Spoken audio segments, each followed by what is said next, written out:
Hey, welcome back to the Ingrid Norton channel. So I just finished a really, really interesting book. I had heard about it through another YouTuber, Ali Abdal. He's a British YouTuber, and I really liked it. He was right. It was a really good book. It took me forever to read it because I'd like play it when there was time, right? So while I'm folding laundry, doing dishes.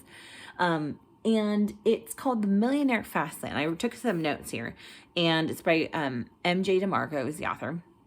And he talks about how there is a fast lane and a slow lane for people that want to earn money. And the slow lane is what we typically think of as getting to the millions. We work for 30 years, we have a 401k, and at the end of it, after busting our rear for decades, we've got our millions.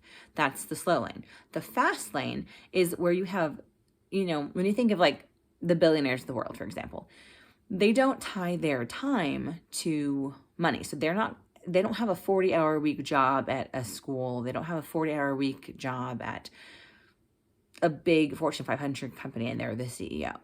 They obviously, the CEOs make a boatload of money, but they're not going to be the billionaires, right?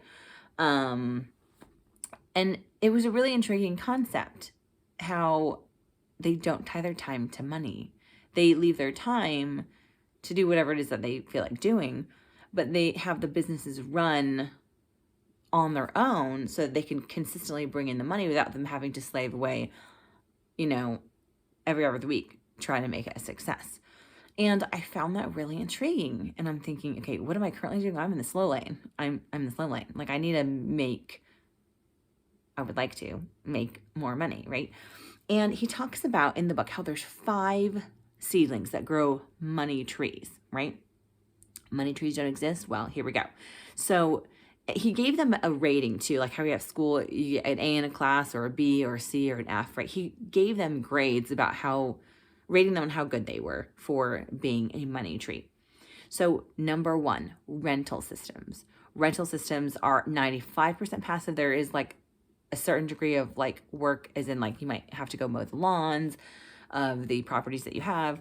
I mean, you could always hire that out too, but that kind of eats into your profit a smidgen. But anyway, the point is rental system. So renting out apartments, townhomes, houses.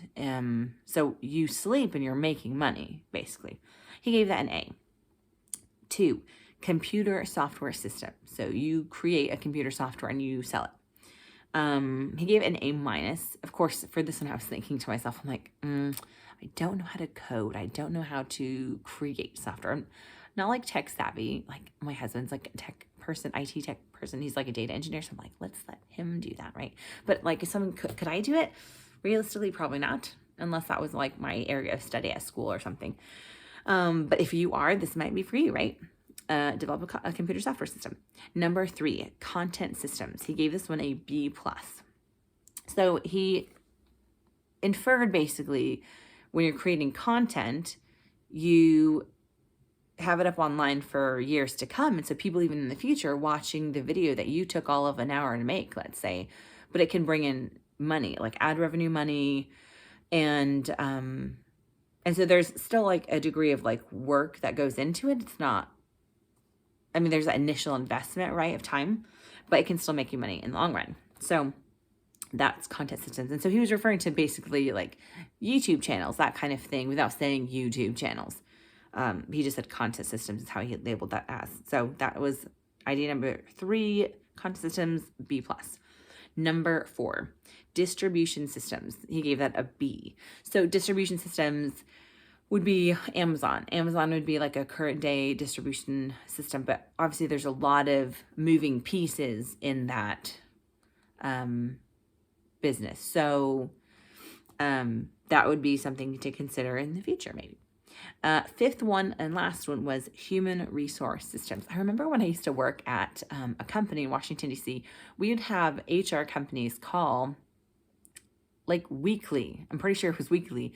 And they would want to talk to the HR department to convince them of the software that they had, that it was great.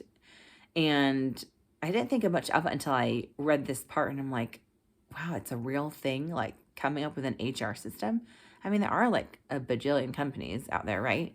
In our country and in other countries. And so maybe that could be a useful thing. But he gave that a C.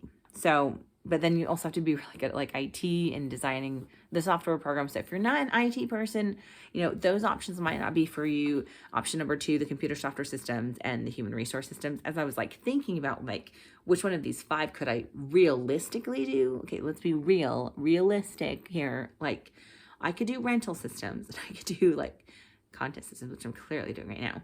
But beyond that, I'm like, yeah, the 3 don't work for me, but 2 do. So I'm going to, you know, work and go in that direction. So something to think about, but it was a really, really good book. The biggest thing that really stuck out to me in this book, and I did just touch on this a second ago, but I'll reiterate this, was that billionaires do not tie their time to money. And you can still get to your millions doing the slow lane. And if that's more your thing, then do it that way.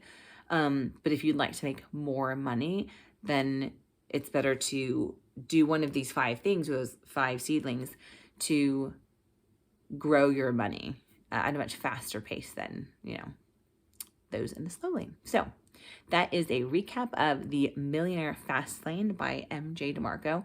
A really good read. And I would say a long book, but it was definitely worth it. I feel like that was a good use of time. And I'm glad I read it. So 5 out of 5 stars on that one.